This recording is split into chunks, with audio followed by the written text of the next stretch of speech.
अस्सलाम वालेकुम नाज़रीन, मैं उस्ताद सैयद ज़रशाह अमेरिका से आपके सामने हाज़िर हूँ। मेरी लास्ट एपिसोड में एपिसोड 6 में मैंने बात की थी कबूतरों की दुमों के बारे में कि प्रवास के लिहाज से उनके क्या फ़ायदे हैं और क्या नुकसान है, जिसका मुझे बहुत ही अच्छा रिस्पांस मिला है। शुआ के इन्होंने बहुत लाइक किया है, तो उसके लिए बहुत बहुत शुक्रिया। आज एपिसोड 7 में हम थोड़ा आगे बढ़ेंगे और फिर आगे बढ़ते जाएंगे। और उससे पहले मैंने कुछ बातें शेयर करनी है आप शौकीन से, और वो ये है कि मैं अगस्त की एंड में अपनी दवाइयाँ रिलीज़ कर रहा हूँ, जिससे आप शौकीन का बहुत फ़ायदा होगा। कोशिश करेंगे कि वो दुनिया के हर कंट्री में दस्तियाब हो। उसमें हमने ख़ास ध्यान दिया है लकवे झोले के ऊपर, क्योंकि ये आम सी बीमारी है हमारी कंट्रियों में और इनसे हज़ारों बल्कि लाखों को तो मरता है हर साल। तो इंशाअल्लाह अब आगे कहते हैं इन दवाइयों से आप उनको ठीक कर पाएंगे दिनों में, ना कि महीनों में और सालों में वो ठीक हो पाएंगे इंशाअल्लाह। और अगर खुदे में बीमारी आ गई है जो कंट्रोल नहीं हो रही है आपसे, कि जो मैं पिछली भी कहा था पिछली वीडियोस में, तो उनको भी आप 3 दिन में रोक पाएंगे। 3 दिन मैक्स है, उससे आपको ज़्यादा कोशिश करना पड़ेगा। इंशाअल्लाह बीमारी वही खड़ी हो जाएगी, क्योंकि इससे भी हमारे कबूतर बहुत मरती हैं, लाखों में भी मरती हैं, हज़ारों में मरती हैं। तो इंशाअल्लाह वो बच पाएंगे। उसके अलावा कबूतर की जो मैंने संभाल कहा था पिछले वीडियो में कि कबूतर लगातार की बाजियों में कबूतर का वेट पूरा करना, मुकम्मल करना, वो भी हो पाएगा कुछ घंटों में। उसकी भी दवाई लेके आ रहे हैं। और उसके अलावा प्रवास को इंक्रीज़ करने में, यानी कि टाइम बढ़ाने में, प्रवास में आपको वो भी चीज़ें लेके आ रही हैं। उससे कबूतर टाइम बढ़ाएगा और घर भी आएगा, ऊपर से ज़ाया नहीं होगा, और उसमें कोई मेडिसिन नहीं है। तो आप लोगों का बहुत फ़ायदा होगा। और साथ में जो बच्चे कमज़ोर पलती हैं, अगर बीमारी में आ गई हैं, छोटी एज में मर जाती हैं, ऑब्वियसली लकवा है या और कुछ बीमारी हैं ऐसी जो उनको पड़ जाती हैं, वो भी ठीक हो पाएंगी और बच्चे सही पल पाएंगे।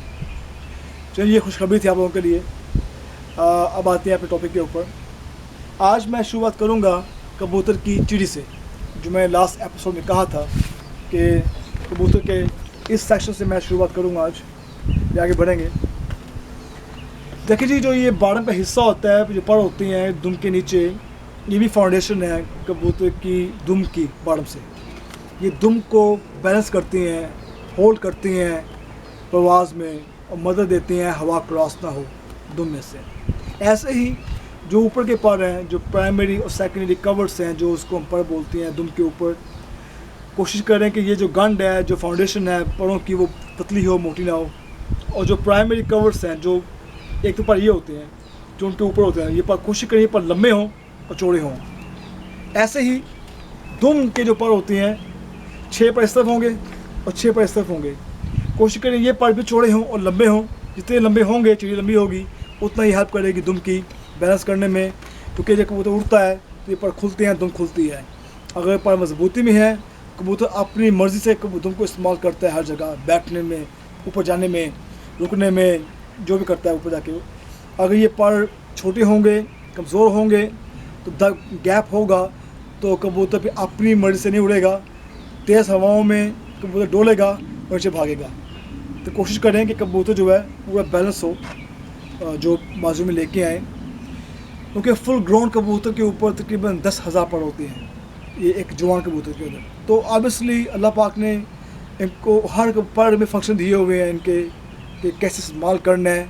अभी हमारी परख है कि हम उन्हें कैसे पढ़ते हैं, समझते हैं, ताकि हम जब हमारे कबूतर उड़ते हैं बाजियों में, हम उनको देखें कि इसमें कमी तो नहीं आ गई उस परों की। हम कोशिश करें कि कबूतर वही ख़रीदें या ब्रीडिंग में डालें जिनकी चीज़ें मुकम्मल हों, ना कि मिसिंग हों। उसी के अलावा किसी ने क्वेश्चन किया था मुझे, दोस्त ने, कि इसकी और फंक्शन क्या है। तो बेसिकली ये जो पर होती हैं, ये कबूतर के बॉटम के हिस्से को बचाते हैं हवाओं से, गंदगी से, कि ये यहाँ ख़राब ना हो जाए। तो ये प्रोटेक्शन है बॉटम की कबूतर के। इसके अलावा और दुनिया में ऐसे बहुत परिंदे हैं जिनके इस पैटर्न से, यहाँ के जो कलर होता है वहाँ से पहचाने जाते हैं कि इस नस्ल का है। ऐसे ही कबूतरों में भी जो पुराने कबूतर हैं, उनके जो ये जो चिड़ी है, उसका जो कलर है, जो पैटर्न है, वहाँ से वो पहचाने जाते हैं, या थे पुराने कबूतर हैं। जो मैं आगे डिस्कस करूँगा आप लोगों को, अभी वो एडवांस टॉपिक है जिनको आप पहचान पाएंगे, ना कि खाली आँखों से या कलर से या परों से या पंजों से, यहाँ से भी आपकी हेल्प होगी उनको पहचानने में, समझने में, जो मैं आगे डिस्कस करूँगा आप लोगों से। चलिए जी, ये टॉपिक तो चीटी का जो ख़त्म कर दिया। अब हम आते हैं जी अपने असल टॉपिक के ऊपर। जो आज का टॉपिक है वो है कबूतर के पंजे, क्योंकि मेरे ख्याल से पंजों का भी बहुत एक मेन रोल है ब्रीडिंग में भी और प्रवासों में भी। तो मैं डिस्क्राइब करूँगा कि इसमें कितने कलर्स हैं और उनके क्या फ़ायदे हैं और नुकसान हैं।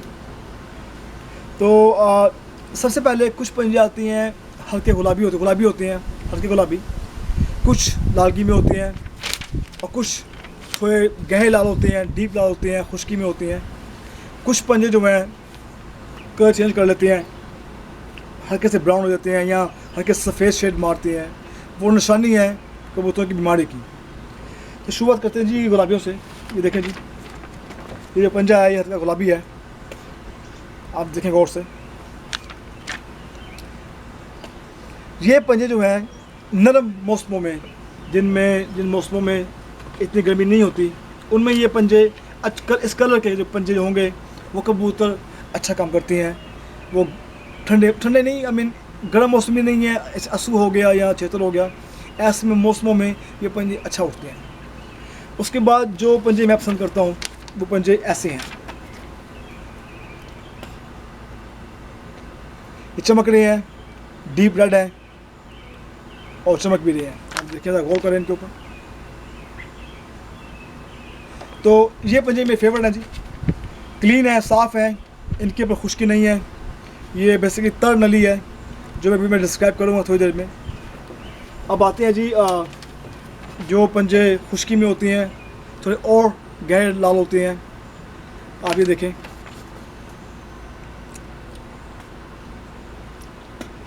इन पे खुश्की भी है। ये नली तर नहीं है, ये खुश्की है, खुश्क है। अब इनमें फ़र्क क्या है?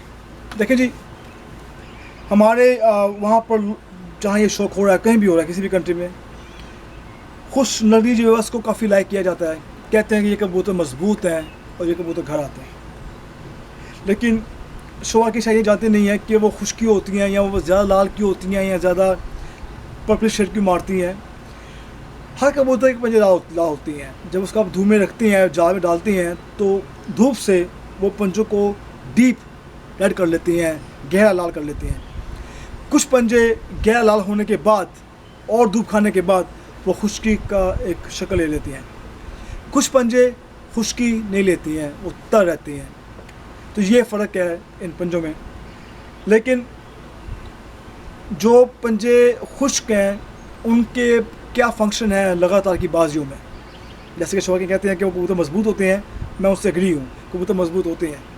लेकिन मेरे ख्याल से प्रवास में लगातार की बाजियों में जो खुश्क पंजे होते हैं वो एक दिन एक फिर शाम के देंगे।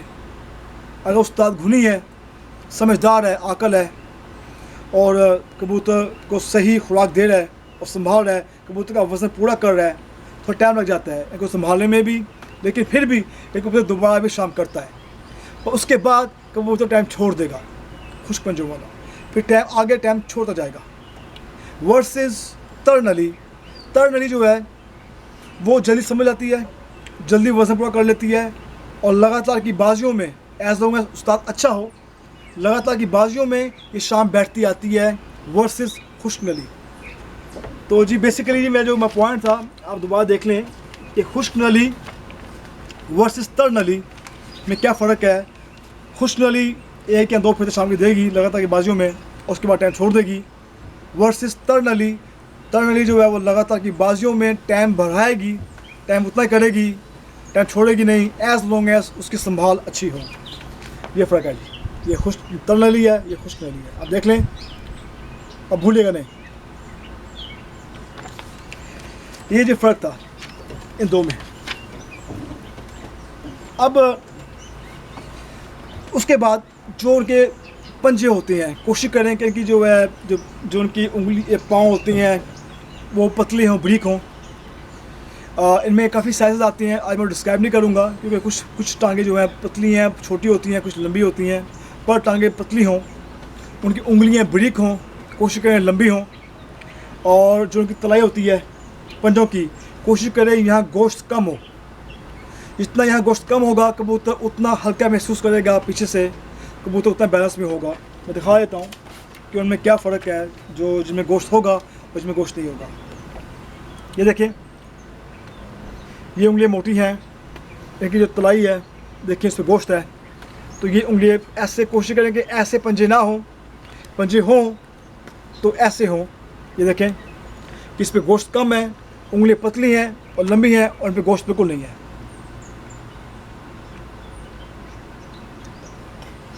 ऐसे कबूतर जिनकी दुमें एक हों, छोटी हों, और पंजों में गोश्त कम हो, तर हों या खुश्क हों, ऐसे कबूतर पीछे से बैलेंस में होंगे, उनकी चिड़ियाँ लंबी हों, जो मैं बात की है। दुमों के जो ऊपर वाले पड़ हैं, जो सेकेंडरी और प्राइमरी कवर्स हैं, कोशिश करें कि गन पतली हो, मोटी ना हो, और जो प्राइमरी कवर्स हैं वो लंबे हों। बॉटम के पार्ट भी जितने लंबे होंगे, चौड़े होंगे, उतना वो कबूतर की हेल्प करेंगे, और ऊपर के भी लंबे, जितने लंबे चौड़े होंगे प्राइमरी कवर्स, उतने कबूतर की हेल्प होगी, उतनी दुम कंट्रोल मिलेगी। और अगर दुम छोटी होगी तो वो दुम और कंट्रोल में आ जाएगी। इसका मतलब है जितनी दुम कंट्रोल में होगी, जितने पर कंट्रोल में होंगे, उतना कबूतर कंट्रोल में रहेगा। फिर तूफ़ान हो, हवा हो या फुल गर्मी हो, कबूतर टाइम करेगा और घर आएगा इंशाअल्लाह। चलिए, ये बातें सारी शेयर कर दी मैं आप लोगों से। हाँ, एक और बात मैं भूल गया था, जो पंजे थोड़े ब्राउन क्या कहते हैं, ग्रेश कलर में आ जाए, थोड़ा ग्रे कलर मारें या थोड़ा वाइट कलर मारें पंजों के ऊपर, तो वो कबूतर हेल्थी नहीं है, वो कबूतर बाजू के लिए तैयार नहीं है। फिजिकली फिट होंगे, एक्सक्यूज़ मी, लेकिन अगर उनके पंजों के ऊपर थोड़े ब्राउनिश कलर आ गया है या सफ़ेदी आ गई है, इसका मतलब है कि उनके अंदर कोई ना कोई किसी चीज़ की कमी आ गई है उनके सिस्टम में, चाहे वो स्ट्रेस, किसी भी स्ट्रेस की हो, कबूतर के खाने की हो, बैठने की हो, मादी की हो, या उसको नए पिंजरे में डाल दिया है। तो अगर वो स्ट्रेस लेगा तो पहला साइन क्या होगा कि वो यहाँ से दिखा देगा, या तो उनके पंजों के ऊपर बीट लगी शुरू हो जाएगी। तो ये भी एक निशानी है कि कबूतर जो है हेल्थी नहीं है, कोई इसमें कमी आ गई किसी चीज़ की, उसकी बॉडी के अंदर फिजिकली नहीं आई है तो कलर में आ गई है, या अगर पाँव के वो बीटें लगा रहा है, लगी हैं, तो उसके अंदर कमी आ गई है, कबूतर थोड़ा बीमार हो गया है, आपको नज़र नहीं आ रहा। तो कोशिश करें कि ऐसे कबूतर जो हैं बाजियों में ना डालें, इवन दो कि वो फिज़िकली फ़िट भी हों तो ना डालें। और जो पंजे ऐसे दिखाई दें, शानी हों, लाल हों, ऐसे खुशगवार हों, उनके ऊपर कोई चीज़ लगी नहीं हुई, अगर ऐसे पंजे होंगे तो कबूतर बता देगा आज कि मैं आज टाइम भी करूँगा, शाम भी करूँगा और घर भी आऊँगा।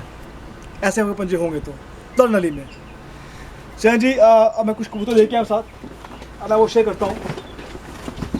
पिछले वीक मैंने फेसबुक के अंदर एक मादी शेयर की थी, जो थी 229 नंबर मादी थी। किसी ने कहा था मैं दिखाऊँ लाइव, तो मैं लेके आया हूँ। देखिए, ये वो मादी है, ये हमारी 229 नंबर ब्रीड है,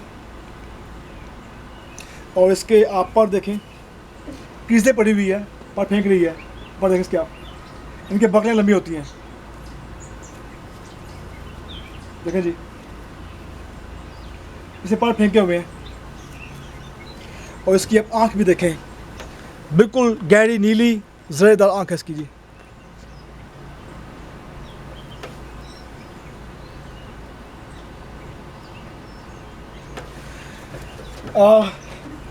एक मैं तार बिट की मादी लेके आया हूँ, जो आई थिंक 14 नंबर है जी। इसने बहुत बच्चे उड़ाए हैं हमारे पास, लेकिन दिखाने का मकसद ये था कि इसकी आप देखें चिड़ी कहाँ पहुँची हुई है, आमोस परों के बराबर है।